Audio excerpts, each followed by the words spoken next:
أعوذ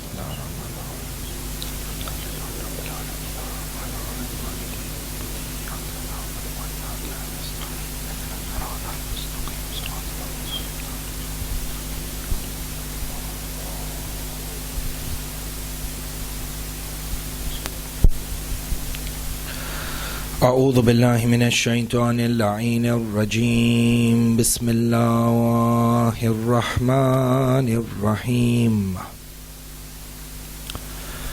الحمد لله بارئ الخلائق الأجمعين، باعث الأنبياء والمرسلين، ثم الصلاة والسلام على أشرف الأنبياء، حبيب قلوبنا وشفيع ذنوبنا أبي القاسم محمد.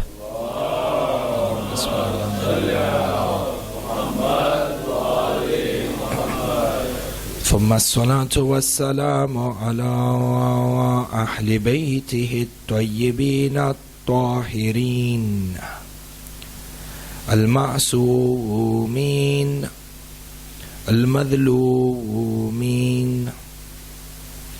لا سيما ولي الله الحجة ابن الحسن صاحب الأمر والزمان. اللهم صل على محمد.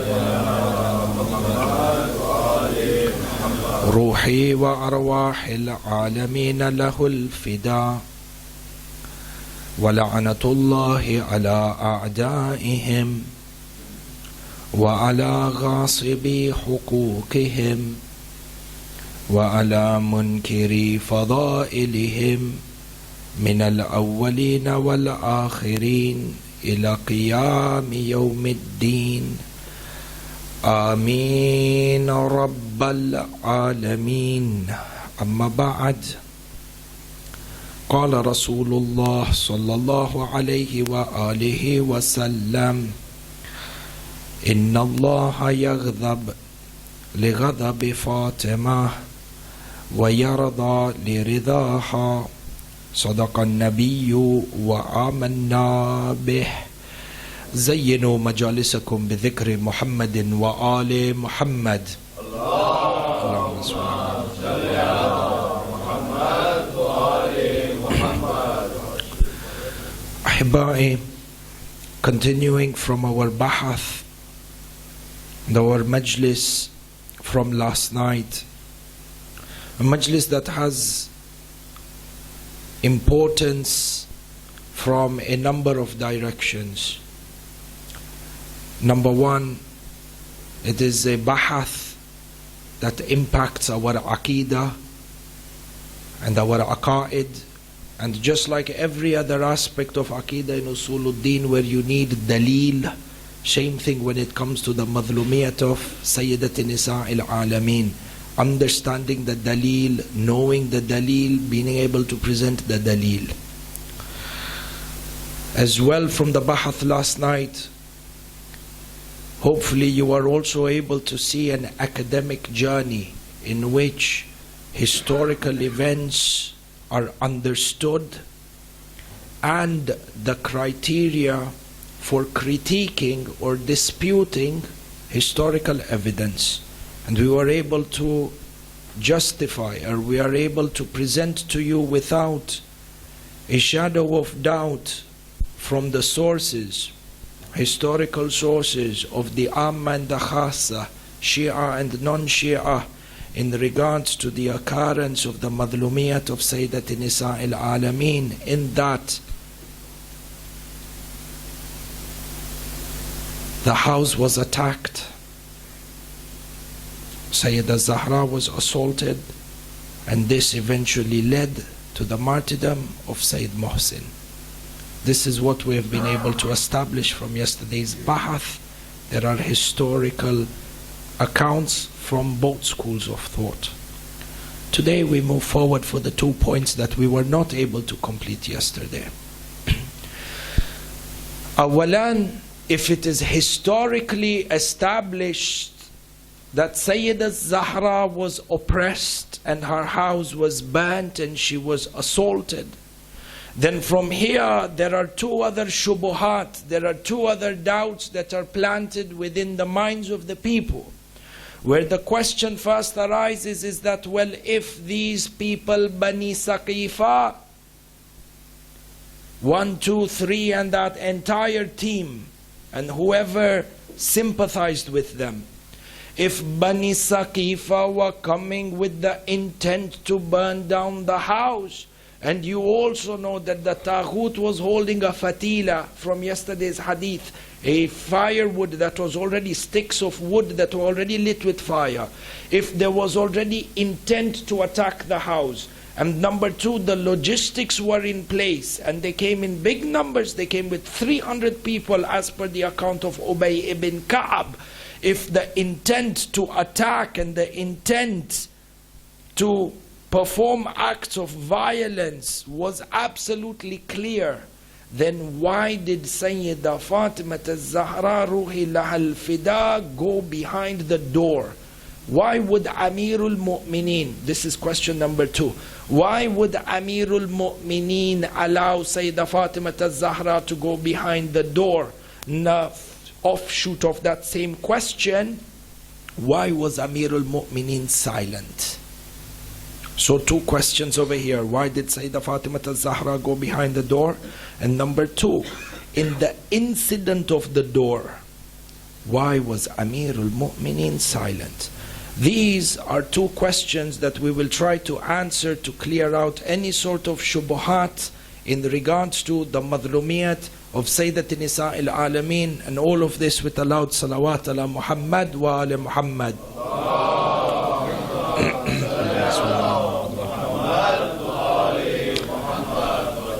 Number 1, let us set a muqaddimah, a principle that all the uqala, intellectual people from all around the world, regardless of their faith, regardless of their ethnicities, regardless of their belief system, regardless of their geographical location, and regardless of the passage of time that separates between different people. Yani universal truth, accepted by all intellectual people. وهذا كلش مهم.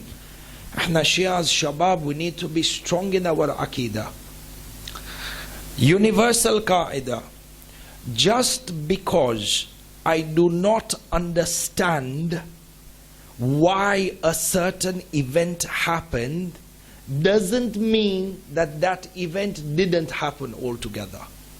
This is a very important shubha, because the person, Dajjal, and mashallah there is no shortage of Dajjals in this day and age. Shayateen wal waswasatil insi wal jinn and everything doing. Dajjal will come to you and he will tell you, Amirul Mu'mineen, who is the battalion of Khaybar, he was so strong and the most powerful of warriors. Does it make sense that he was sitting in the house and he didn't do anything to Sayyidah Zahra? Then he says what? This doesn't make sense. Tayyib, because it doesn't make sense, what is the conclusion? That the event didn't happen. These people, these sort of Dajjal, have taken advantage of the naivety of the people and have broken the biggest qaida in mantiq, the biggest rules of logic, because they come to you as what? We are polished people, we are educated people, show no high sectarian violence, 1400 years. Let me present for you an academic argument. In an academic argument, they have broken every rule of logic. Mantiq and logic as a science which is studied even in the Hawza Ilmiya is the foundation for everything when it comes to establishing usulul fiqh and falsafa and so on and so forth.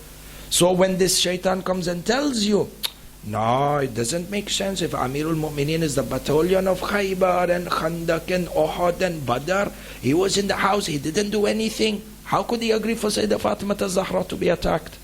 Doesn't make sense. Meaning what? This event is fabricated. We come back and we say, Habibi, there is no correlation between these two things, because your mind does not have the ability to comprehend the stance or the silence of Amirul Mu'mineen does not mean that the event did not happen. This is a logical fallacy, and yesterday Now we spent a lot of time and an hour probably in all the masadir and textual evidence.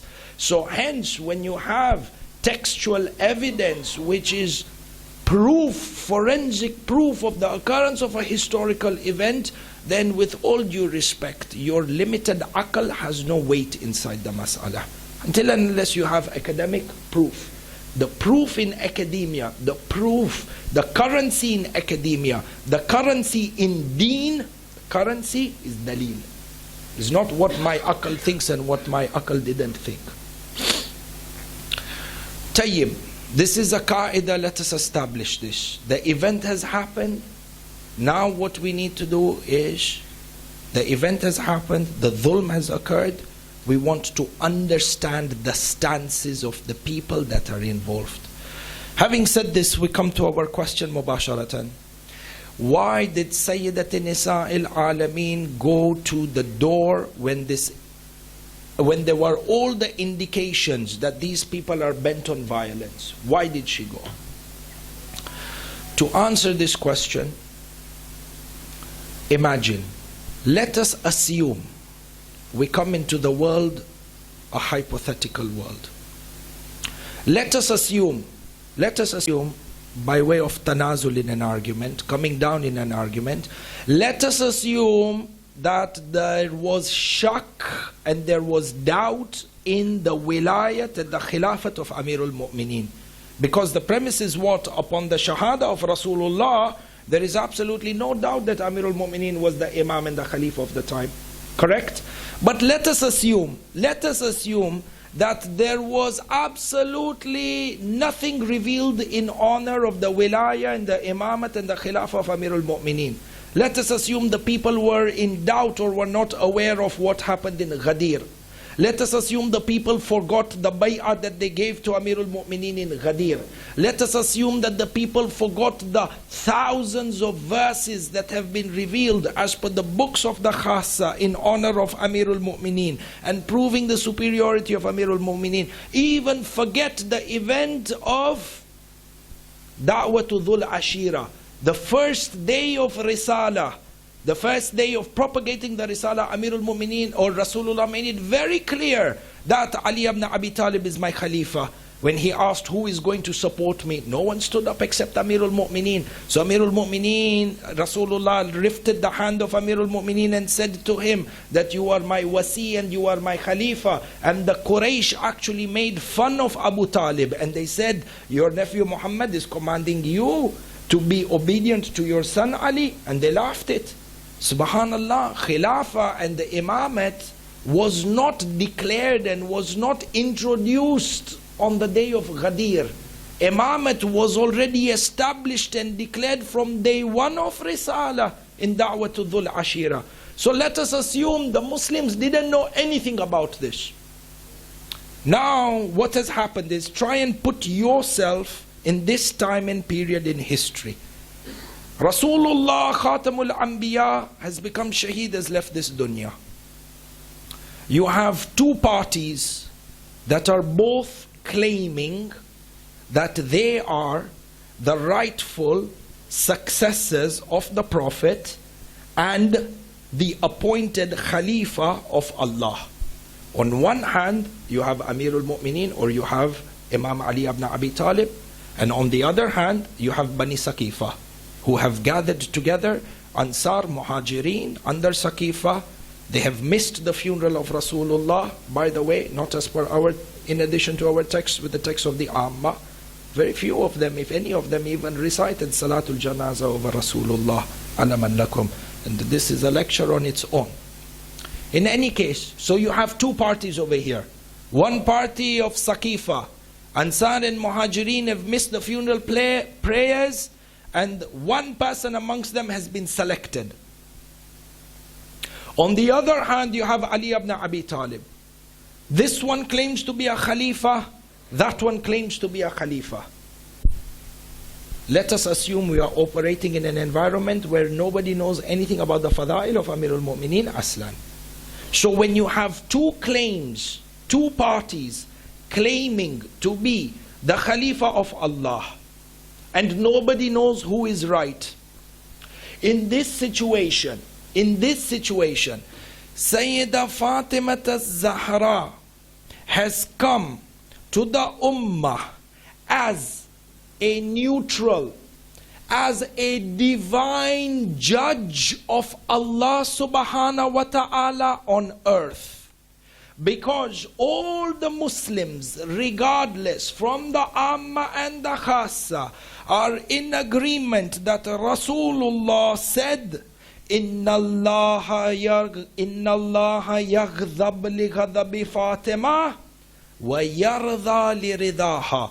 Allah is angered with the anger of Fatima, and Allah is pleased with the pleasure of Fatima. Meaning that, and this hadith can be found in Majma'u Zawaid, this hadith can also be found in Mu'jam of Tabarani. These are sources from the Amma. Therefore, this hadith means that Sayyida Fatimah al-Zahra is the representation of the anger of Allah and is the representation of the pleasure of Allah. She is the representation of what Allah has made haram. She is the representation of what Allah has made halal.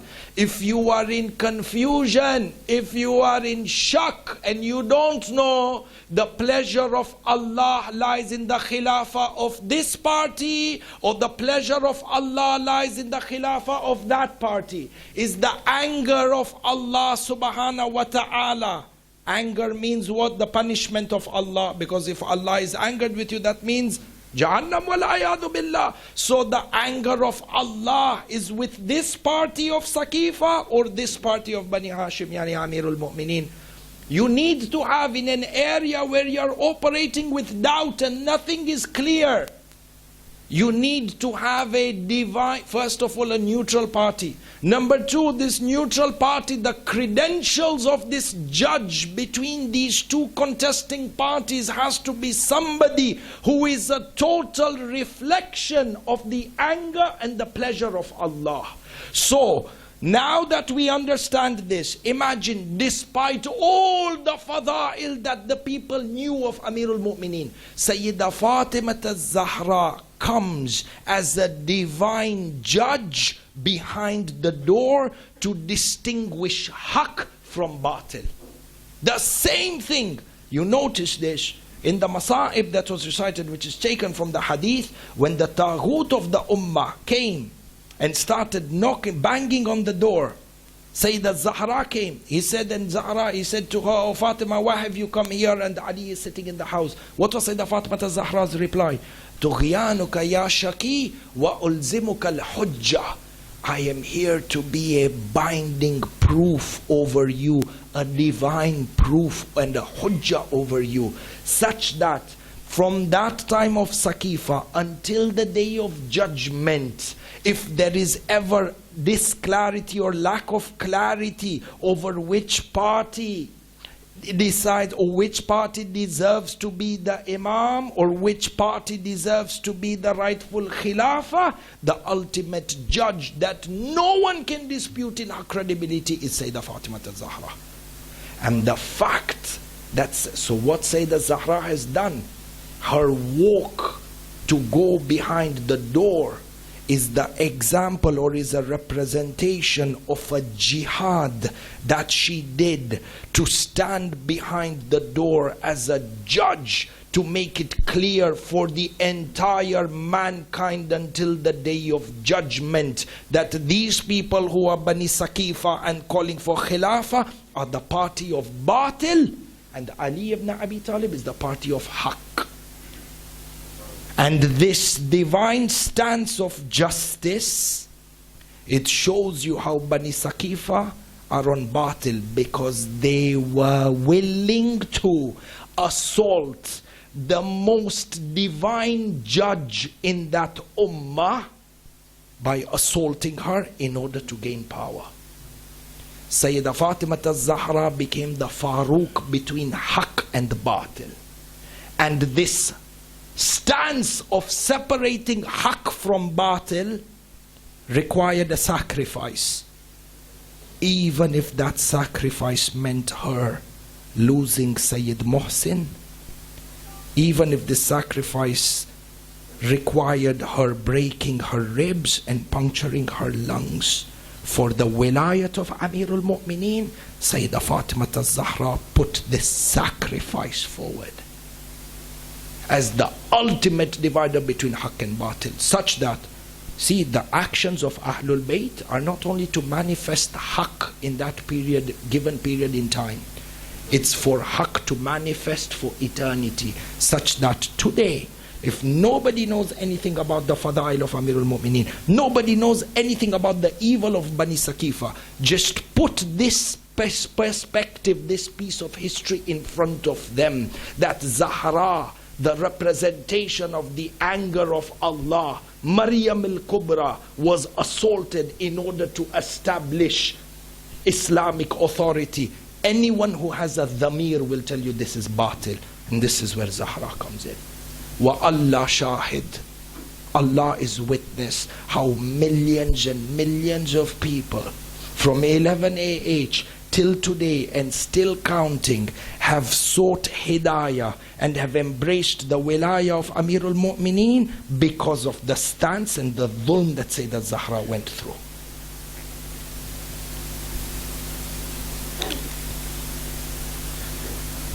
If you understand this, and you understand why Zahra went behind the door, Ruhi lahal fida, you also understand that this sacrifice that Sayyidat Zahra went to give required sabr from Amirul Mu'mineen.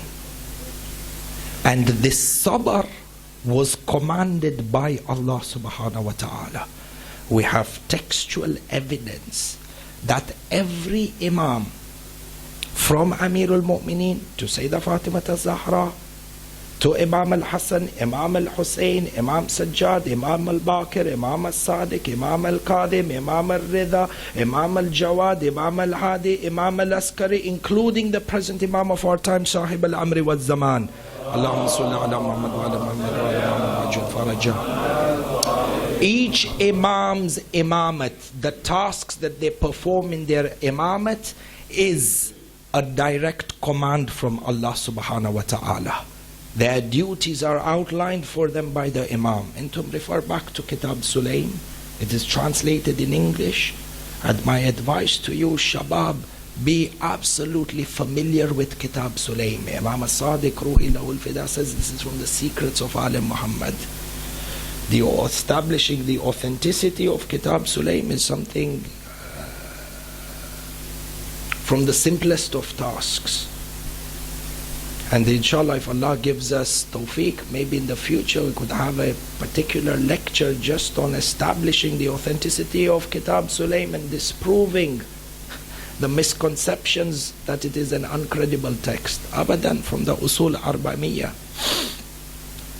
You will find inside of Kitab Sulaim that every Imam has a treatise, a set of commands by which they operate. This set of commands is granted to them by Allah Azza wa Jal.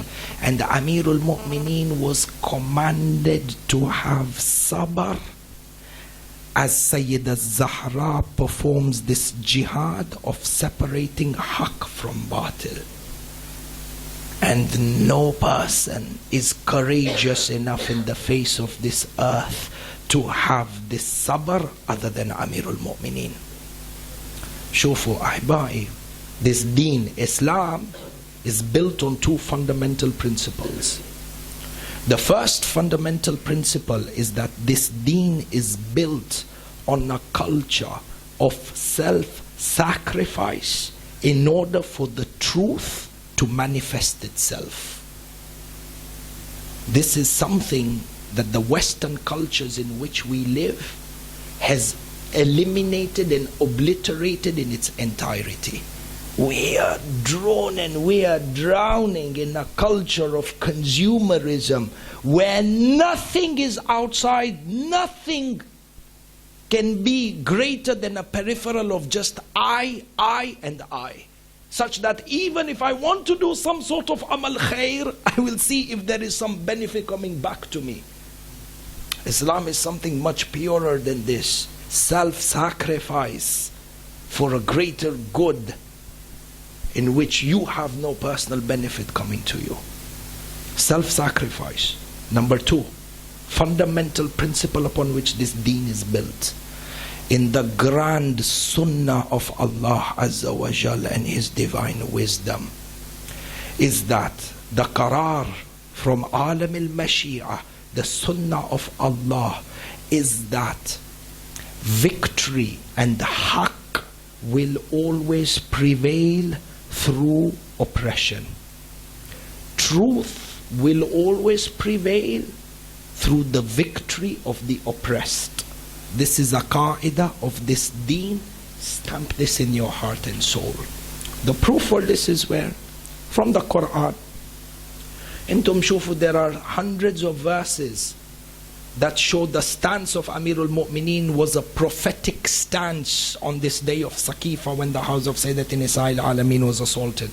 Shufu, Allah subhanahu wa ta'ala in Surah Al-An'am, verse number 34, He says, Bismillahir Rahmanir Rahim, وَلَقَدْ كُذِّبَتْ رُسُلٌ مِّن قَبْلِكَ. Allah subhanahu wa ta'ala is telling Rasulullah, there are numerous prophets, in fact all 123,999 Anbiya before you, Ya Rasulullah. They were belied. لَقَدْ كُذِّبَتْ رُسُلٌ مِّن قَبْلِكَ فَصَبَرُوا. Ajib. What did they do? فَصَبَرُوا عَلَى مَا كُذِّبُوا. They had patience in the face of opposition when they were belied. Amirul Mu'mineen called for wilaya and the khilafah and the imamah. Was he belied or not belied? Was belied. Did he have sabr? He had sabr. Shufu, the hadith, this ayah Qur'aniyah is a mirror of the seerah of Amirul Mu'mineen. You know, when we say Aliyun ma'al Qur'an wal Qur'an ma'a Ali, Sadekoni, these are not empty slogans. There is a reflection of the seerah of the Quran is a reflection, mirror reflection of the seerah of Amirul Mu'mineen. He was belied and he had sabr. His entire life he was belied, he had sabr. Just like the previous Anbiya of the past. لَقَدْ كُذِّبَتْ رُسُلٌ مِّن قَبْلِكَ فَصَبَرُوا عَلَى مَا كُذِّبُوا. But they had, Ya Allah, sabr only on the fact that they were belied. La. فَصَبَرُوا عَلَى مَا كُذِّبُوا وَأُوذُوا. They had patience in the face of persecution. Until what extent, Ya Allah, that you expect your Anbiya and your Awliya to have sabr in the face of persecution? Udhu. Udhu means what? To be harmed, to be persecuted. Man adaha fakad adani, Rasulullah says. Kadhabu wa udhu. Until when, Ya Rasulullah? Until when, Ya Allah? Hatta atahum nasruna. Nasr, idha ja'a nasrullahi wal fath. Nasr, victory. Refer back, Surah Al-An'am verse 34. Victory means what? The prevalence of haqq. Is there any greater victory than the prevalence of haqq? Is there any greater victory than the prevalence of wilaya? La. Allah over here is saying in the Quran that the manifestation of Nasr and eternal victory, the ultimate victory, which is the prevalence of truth, will come at the cost of having sabr during persecution and oppression. And you know the truth of this is what? If we haven't understood this reality in our deen, we have not understood anything in our deen. Don't fall into the traps of atheistic criterias of what is victory and not victory. The atheist can only draw you a picture of victory, which is the victory of in the world of materialism. Dunya, government, power, there's nothing. The victory of morality, the victory of principles, the victory, yani the prevalence of a greater truth. This is our me'yar. If we are Muslims and believe in the Quran, if you don't believe in the Quran, ba'ad bahath akhar. And to prove this point, our deen has flourished through oppression. Allah's sunnah is that the victory of truth is manifested through oppression. The greatest proof of this is Karbala. 72 men butchered in the most merciless manner. 1400, you know, Imam al-Hussein, you know how many times? Entum refer back to Kamil al-Ziyarat, which is authored by Ibn Qawlaway. This is a very important text for each and every Shia to have in their house, with Quran and with Nahjul Balagha and with Sahifa Sajadiyah and Kitab Sulaim. Kamil al-Ziyarat. Our thiqafa, our culture needs to be built on this. Ibn Qawlaway, by the way, is the teacher of Sheikh Mufid. Ibn Qawlaway in Kamil al-Ziyarat, if you just look through the index, how many times the Malaika descended down from the heavens into Karbala. The Malaika on the day of Ashura said to Imam al-Hussein, Ya Aba Abdullah, one gesture from you and we will turn down the whole earth upon itself. We will swallow them like the way the people of Lut were swallowed.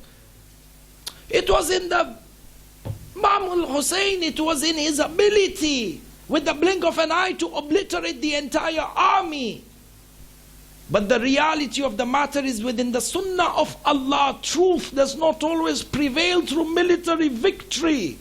Truth prevails through oppression, because within oppression the highest of values are manifested.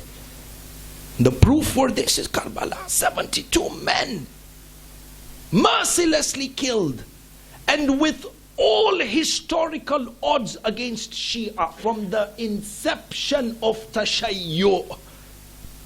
No atheistic scale of human analysis of history or academia can explain how Karbala is not commemorated, how Karbala is alive every year for 1400 years.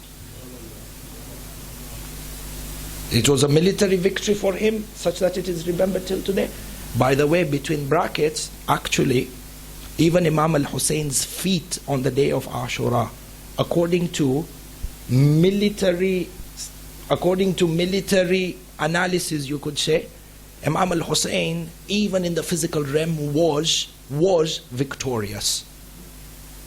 Even in today's scale, if you take what is considered as military victory, Imam al-Hussein was victorious. The simplest proof is what? Look at the number of people killed from the side of the enemies. In their thousands, historians from the Khassa have said, this was not part of the lecture, but al-kalam bil-kalam, we connect them. Ibn Jawzi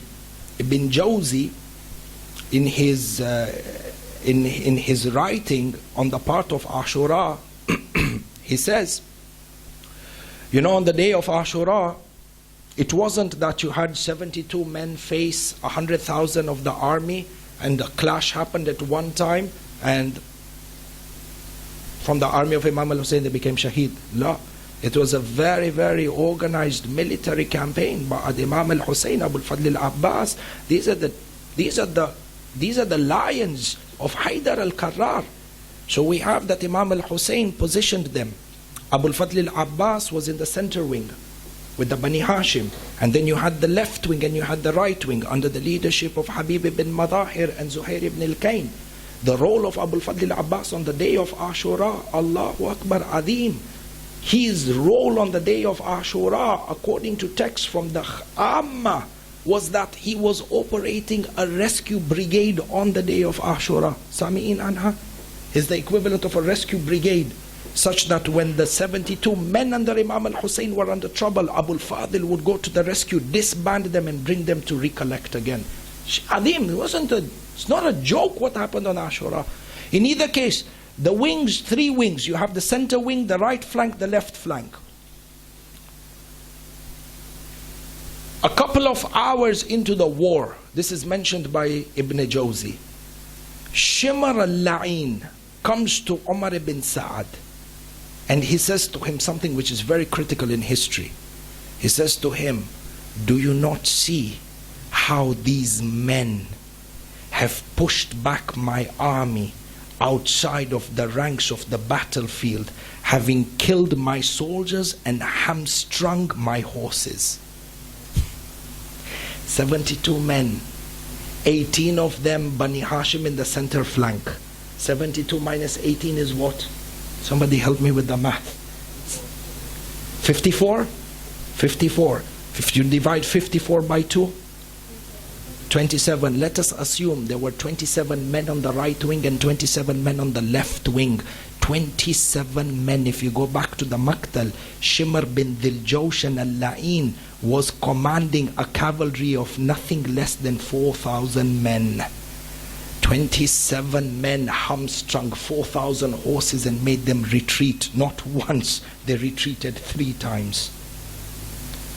Even from a Zahiri Dunyawi perspective, Imam al-Hussein destroyed them. But in any case, this Bahath Shay Bishay Yudhkar between Bain al-Qawsayn.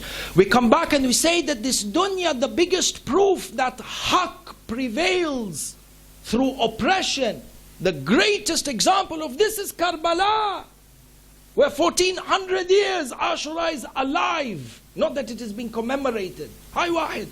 And the entire Tashayyu story is this. Intum look at Imam Musa ibn Kadhim.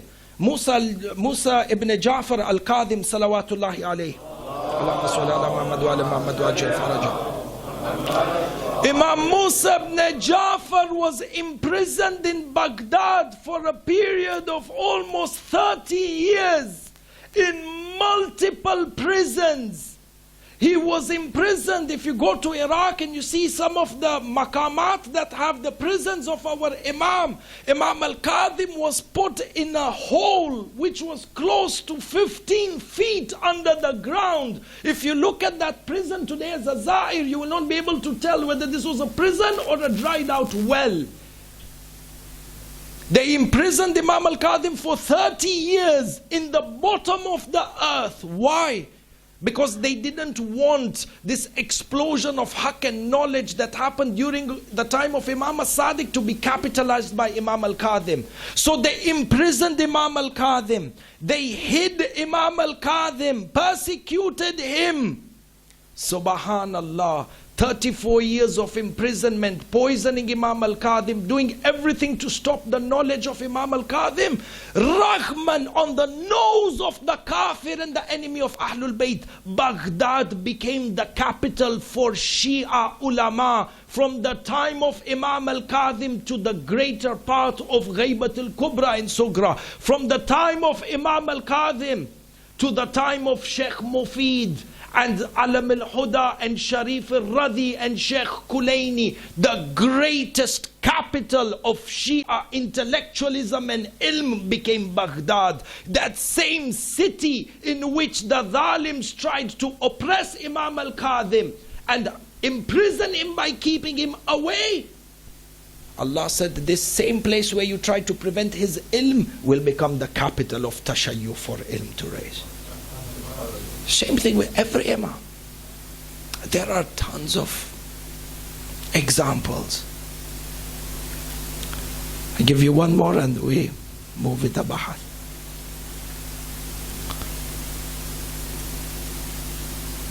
The Jashan of Eid al-Zahra alayha salam.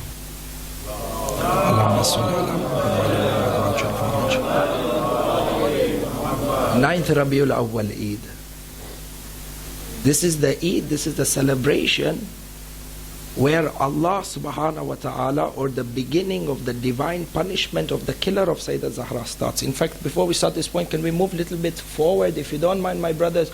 So sorry for the zahma, but the other matamis can come in as well, inshallah. Sallu ala Muhammad wa ala Muhammad.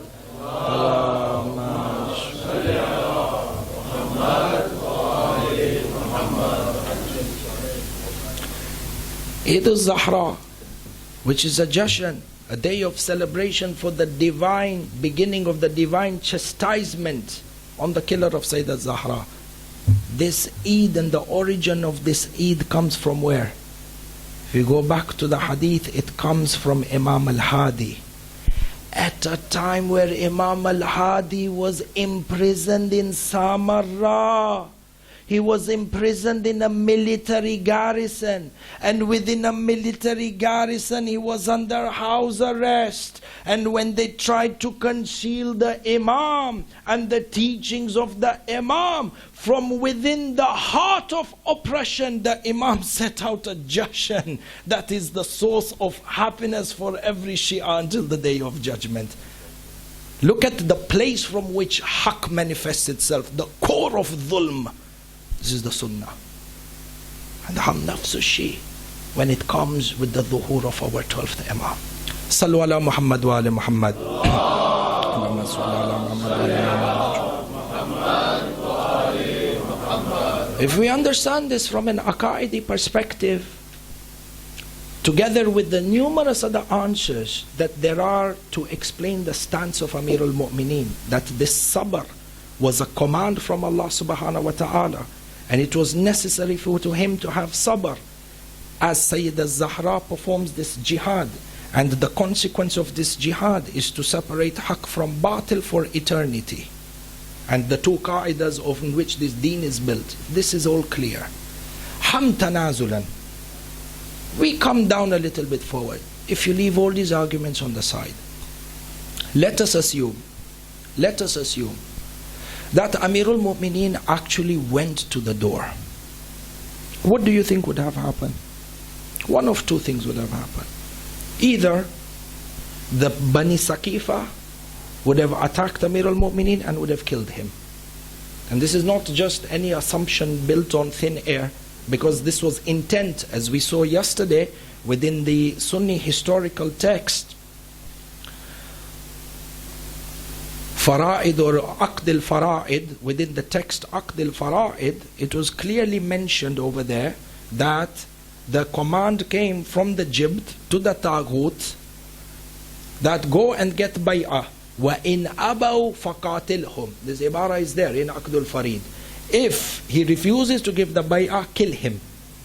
So if Amirul Mu'mineen came to the door, one of two things would have happened. He would have engaged them in battle and he would have been killed. Yani he would have been shaheed. If he did become shaheed, Saqifa and Bani Saqifa have attained their goals. Ali Muhammad's dhikr would have been obliterated from the face of the earth, because Amirul Mu'mineen was that opposition and a thorn in the eye of the government of Saqifa, which was a government of batil. And to eradicate the thorn from the eye was exactly what they were looking for. This is the first possibility. Haqq would have been obliterated from the face of its earth in its entirety. Number two, Amirul Mu'mineen would have overcome all of them. And this would have been the most probable outcome. Unless there is taslim from Allah subhanahu wa ta'ala to the command that you have to be shaheed. This is an aqaidi point, I think is well known. In any case, Amirul Mu'mineen would have overcome all of them, would have achieved victory over all of them. Ba'ad, the leader, the battalion of Khaybar and Khandak, with a single strike of the sword, he would have eliminated the entire Bani Saqifa. If this would have happened in Saqifa, do you know what would be the consequence of this Amirul Mu'mineen's victory? History would have come to write that within Islam there is precedence for establishing religious authority and government even through force and violence. And Islam is far away from this. It would have gone right against and contradictory to the message with which Risala was sent down. وَمَا أَرْسَلْنَاكَ إِلَّا رَحْمَةً لِلْعَالَمِينَ. No Nabi from the Anbiya of Allah, from Adam to Khatam, has established a government based on violence and force. In fact, if there is any tamyiz, if there is any distinction for tashayyu', pure tashayyu', teachings of Ahlul Bayt, we are this group of people that take pride in saying that religious authority is not imposed by force. We have clear la ikraha fid deen. Which Nabi from the Anbiya went and imposed government, or wasi from the Awsiya imposed government by force? In the teachings of Ali Muhammad, in the teachings of Amirul Mu'mineen, the means is not justified by the end. This is a qaida of Amirul Mu'mineen. Just in order to get to hukum, in order to get leadership, for me to destroy every Islamic principle on the way, just so that I can get to politics, Amirul Mu'mineen says that politics, leave it. For me, the principle is more important than the hukum. Whereas for Bani Saqifa, the hukum was more important, even if it meant assaulting Sayeda Zahra. Now see how haq becomes clear from batil? This is something in Islamic governance and political theory, something which is understudied. You look at Amirul Mu'mineen during the time of Shura, the so-called Shura, the council of 6 or 5 that they had put through after the death of the Taghut. And eventually Uthman ibn Affan was selected. They came to Amirul Mu'mineen. They said to him, Ya ibn Abi Talib, we will give you the Khilafah on the following conditions: that you will follow the Sunnah of Rasulullah, that you will follow the Quran, and you will follow the Seerah of the Shaykhain. This is a big lesson for Islamic politics. This is a big lesson in anyone who is in a position of leadership under an Islamic environment or in an Islamic institution. Don't be fooled by the name of Islamic this and Islamic country this and Islamic country that. Name doesn't mean anything. It's the values is what we are looking for. Is the deen being implemented or the deen being exploited? They came to Amirul Mu'mineen, they said, we'll make you the Khalifa. These are the conditions. 3 conditions, nice and easy. You will follow Rasulullah, you will follow the Quran, and you will follow the Seerah of the Shaykhain. Amirul Mu'mineen said, as for the Seerah of Rasulullah and as for the following the Quran, I agree. But the Seerah of the Shaykhain, la. He lost the hukum, it went to Ibn Affan. Ibn Abbas came to Amirul Mu'mineen and he said to him, Ya Amirul Mu'mineen, what was stopping you for saying yes? Are yaar, vote lene ke liye ha kar, you could have said that yes, this is the most Urdu that I know. Vote ke liye, aapne bol leta ho. You should have said it, just get the vote, come into power. Once you come into power, put the Seerah of the Shaykhain in the dustbin. This is the politics of everybody except the politics of Amirul Mu'mineen. Tahara, the manifestation of Taharat. If you were going to get into political power, get to the power with the right means. The means has to be as pure as that end goal. So Amirul Mu'mineen fought them, and without a doubt, without a shadow of a doubt, in fact Amirul Mu'mineen didn't need to do the jihad. He would have overcome them, but it would have set a precedence. And you have all seen firsthand the severity of damage to the human race when religion is exploited and used as a precedence for establishing authority, religious authority, be it in Islam, be it in Christianity, be it in Judaism. And it is far from Amirul Mu'mineen to set such a precedence and ruin the deen in itself. And now you understand how adim and great this sabr of Amirul Mu'mineen was. Our kalam over here is kabir and our time is less as well. We want to give due haqq to the masa'ib to the best that we can as well. Sallu ala Muhammad wa ali Muhammad.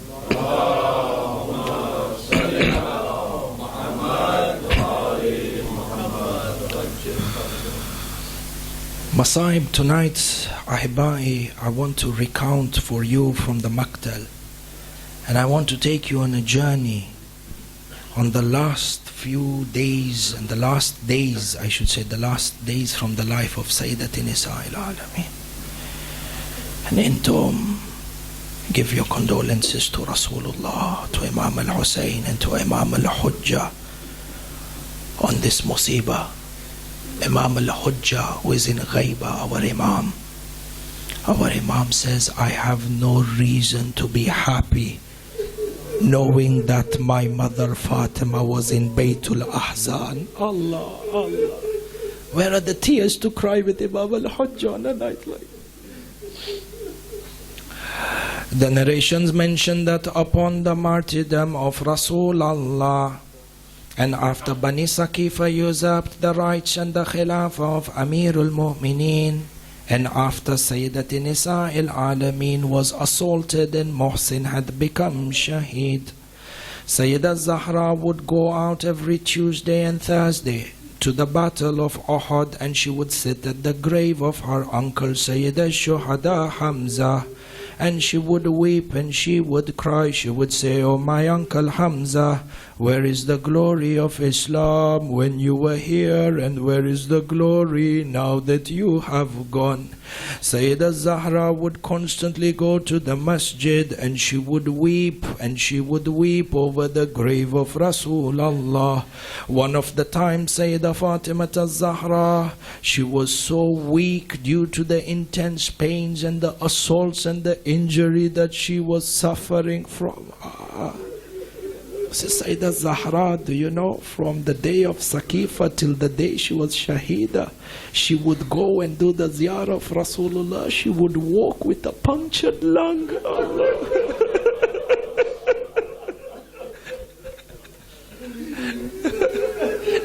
She walked with a punctured lung.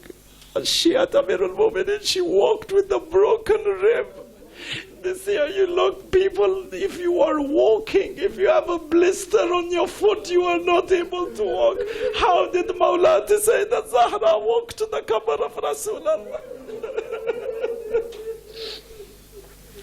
The narrations mention that Sayyidah Fatimah Zahra walked in all this pain to the qabr of Rasulullah. Due to the pain and the intensity, Sayyidah Zahra tripped over her hijab and she fainted. She fell onto the grave of Rasulullah. Sayyidah Fidda came and put some water on the face of Sayyidah Zahra. As soon as Sayyidah Zahra opened her eyes, she began to weep and she began to cry. She said, "Ya Rasulallah, oh my father, we've become strangers in Medina. My father Rasulallah, we've been made into people who are unworthy in Medina. Allah." She then took a handful of the sand from the qabr of Rasulullah. The narration mentions she smelt the sand from the grave of Rasulullah. And then she said, from here she said, فَأَلَا فَمَنْ لِنْ تُرْبَةَ أَحْمَدٍ. Allah, what is there for the one who has smelt the grave of the sand of the grave of Ahmad? She complains to Rasulullah. She puts her lips close to the sand in the grave. She says, "Subbat alayya al-masa'ib. لو أنها صبت على الأيام سرنا لياليا." Oh my father, difficulties have fallen upon us. Had they fallen upon the day, they would have turned into night. Don't ask me what are these difficulties that fell upon Zahra, but for me, my heart tells me one thing was the pain that Sayyidah Zahra went through when her and Amirul Mu'mineen had to bury Sayyid Muhsin in a grave that is not known. This is a mother and a father burying Muhsin. There is no one to give condolences. Zahra is crying. This is a sacrifice that was given in the wilayah of Amirul Mu'mineen.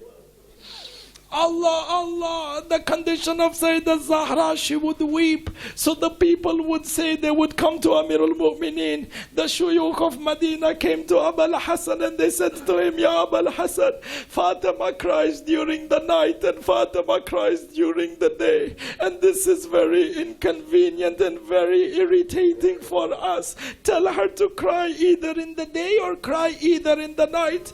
The Maktal mentions, the Seerah mentions over here that Amirul Mu'mineen went back to Sayyidat Nisa al-Alameen.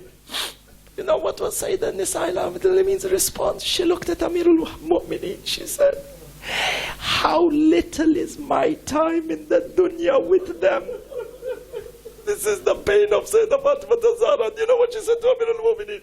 She said, how little is my time with them, and even this time is irritating for them. Allah. She says, Ya Abul Hassan, Wallah, I shall never stop weeping for the tragedy that has befallen over us.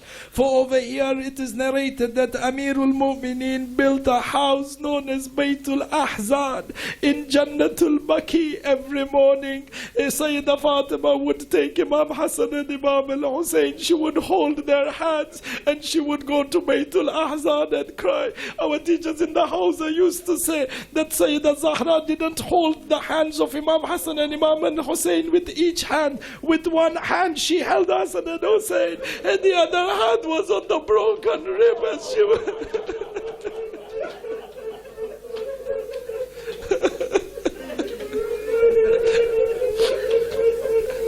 as she would walk to Bayt al-Ahzan, and in the evening Amir al-Mu'mineen would bring her back. Ahibba'i ya Shi'at Fatima. This is how the days of Sayyidah Zahra passed, until it is narrated 3 days before her Shahada, she called Amir al-Mu'mineen and she was lying on the bed. She says, Oh Abul Hassan, I feel now that my time to depart this dunya has come, and I want to give you my wasiyah. The narration mentions Amir al-Mu'mineen began weeping. He says, Oh Fatima, ya bint Rasulullah.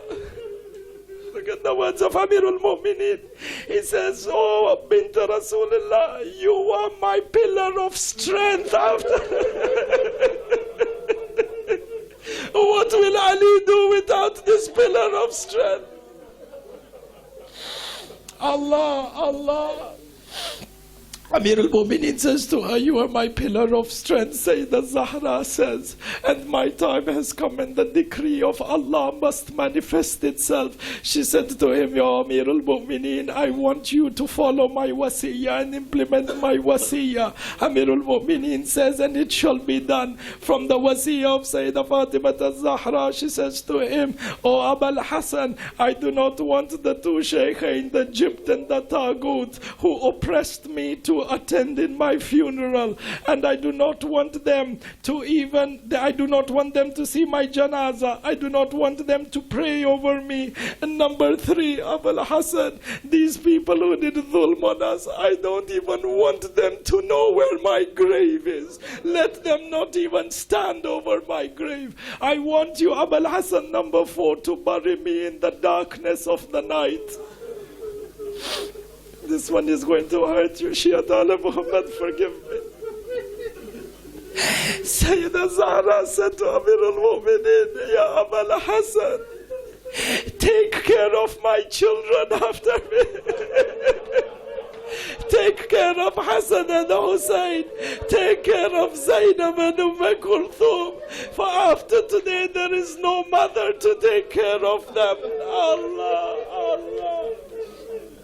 Allah, do you know when Amir al-Mu'mineen buried Sayyidah Zahra and he came back into the house, many nights later Amir al-Mu'mineen would go to the qabr of Sayyidah Zahra and then he would come back home. Do you know, on one night when Amir al-Mu'mineen came back home, he saw Sayyidah Zainab sitting in the house crying by herself. Amir al-Mu'mineen put Sayyidah Zainab on her lap and he says to her, my daughter, why are you crying? She says, oh father, this is where our mother used to recite Salat.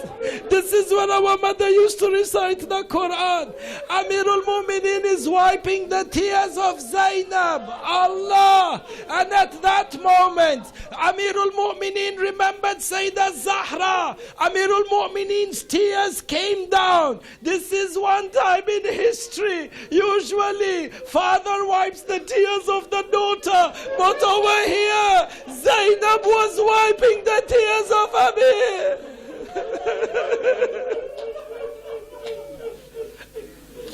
Allahu Akbar, Allah. Take care, Sayyidah Zahra says, take care of my children Hassan and Hussein.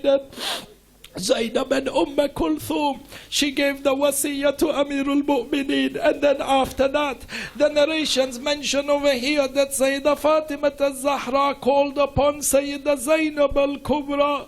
She sat her down on the ground next to her. She said to her, "My daughter Zainab, I have two amanas to give to you." The narration mentions this is 3 days before the Shahada of Sayyidat Nisa'il Alameen. Sayyidah Zahra gave a shirt, which is the shirt of Nabiullah Ibrahim, to Sayyida Zainab. She says, "Oh Zainab, I am going to give you a trust. 2 things to safeguard. This is the shirt of Nabiullah Ibrahim." She says, "I want you to give this to Hussein on a day that he asks you for a kameez." Sayyida Zainab says, "Which day is this?" Sayyida Zahra says, "This is the day of Karbala." Allah, when Hussein is going into the Maidan and asks for a kameez, "Oh Zainab, give this kameez to him and say to him, this is the kameez from your mother Fatima." Allah, but the narration mentions then Sayyida Zainab called Sayyida Zahra called Sayyida Zainab a little bit closer. She said to him, "Oh Zainab, on that same day of Ashura, I am giving you an amana, Zainab. I want you to kiss the neck of Hussein." Sayyida Zainab didn't say anything. I didn't find in the Maktal Zainab said anything to Sayyida Zahra, but I know that on the day of Ashura, Zainab understood this kiss is because of where Shimmer is played.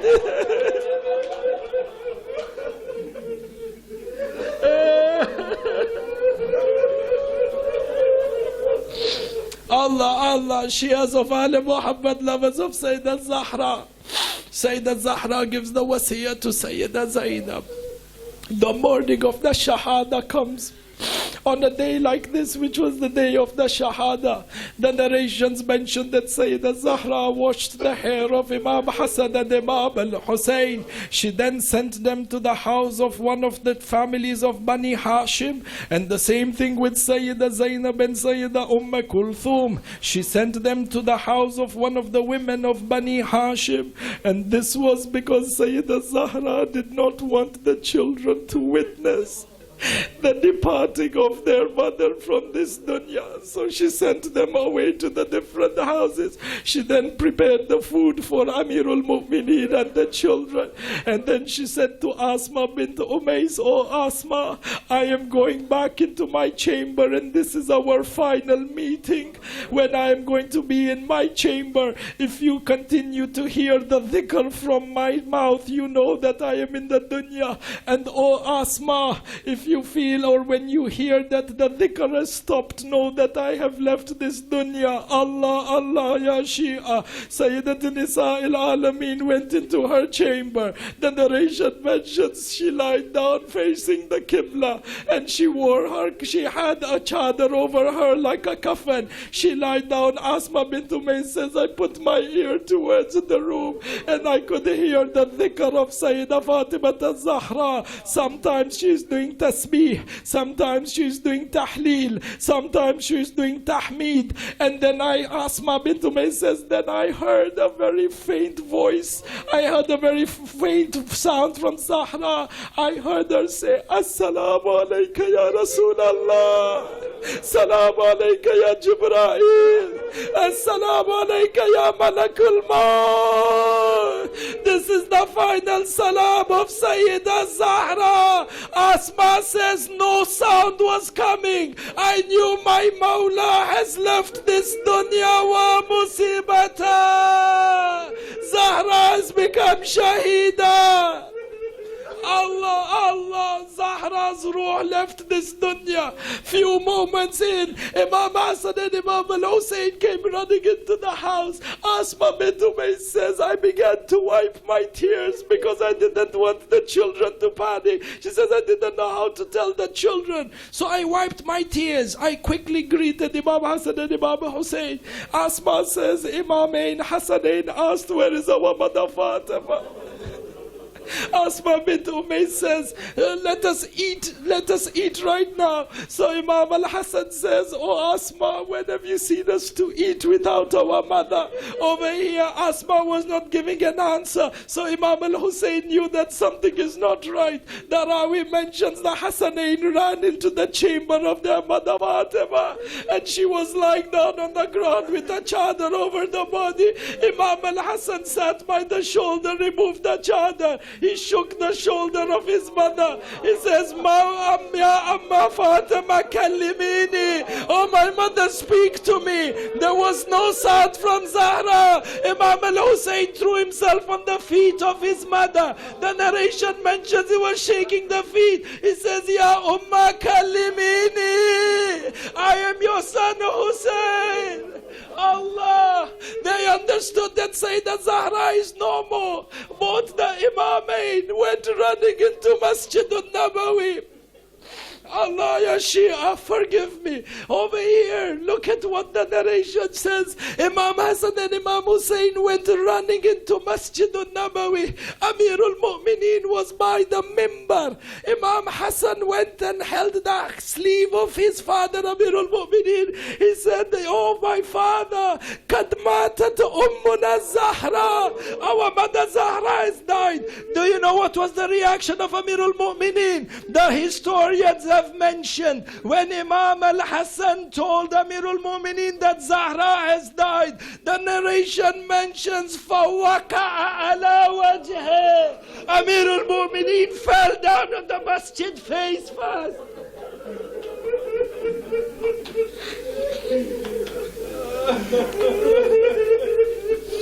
Amirul Mu'mineen goes back into the house. The news has spread in Medina.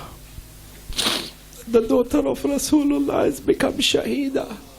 The historians mention the women came and sat inside the house, around the house.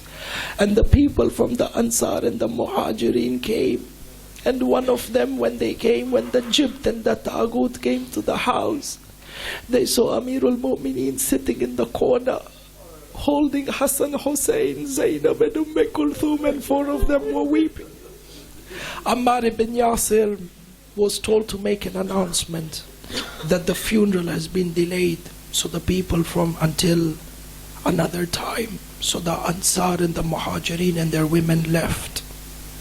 In the darkness of the night, Asma bint Umays was helping Amirul Mu'mineen to give the ghusl. The narration mentions over here, Sadat, forgive me, but this is the madlumiyat of Sayyidat Nisa. Amirul Mu'mineen was giving the ghusl. At one point of the ghusl, Amirul Mu'mineen began to weep and cry in the loudest of voices. He went and he sat down. He put his head on his knee. He began to weep and scream. Asma says, Amirul Mu'mineen, we learn sabr from you. If you don't have patience, how will we have patience? Amirul Mu'mineen said, Asma, it is not about patience, but I felt the broken rib of Zahra. She didn't even tell me that. Sayyidat Nisa'il Alameen was given the ghusl and was given the kafan. Amirul Mu'mineen then put the hunut on Sayyidat Nisa'il Alameen, the hunut that had come from Jannah. He then put the tabut of Sayyidat Zahra in the middle of the house. He then called the children. He said, Hassan and Hussein, Zainab and Kulthum, bid your farewell to your mother, because this is the final time you will see her. Amirul Mu'mineen himself says, I take a qasam by Allah that when the children were bidding farewell, Hassan and Hussein threw themselves on the body of their mother. Imam al-Hussein was saying, Mother, I will die without you. At this point, Amirul Mu'mineen says, I take a qasam that I heard a sigh and a grief from underneath the coffin. Sayyidah Zahra took out her hands one final time, embraced me, Hassan and Hussein. So a cry came from the heavens, Ya Ali, remove Hassan and Hussein, because the Malaika are not able to see this grief. Allah, Allah, the Masaib of Amirul Mu'mineen is great, but this reminds me Karbala. How did they remove Sukaina from the body of Imam al-Hussein? This one is whipping her, that one is slapping her. Over here is the broken one. Fatima.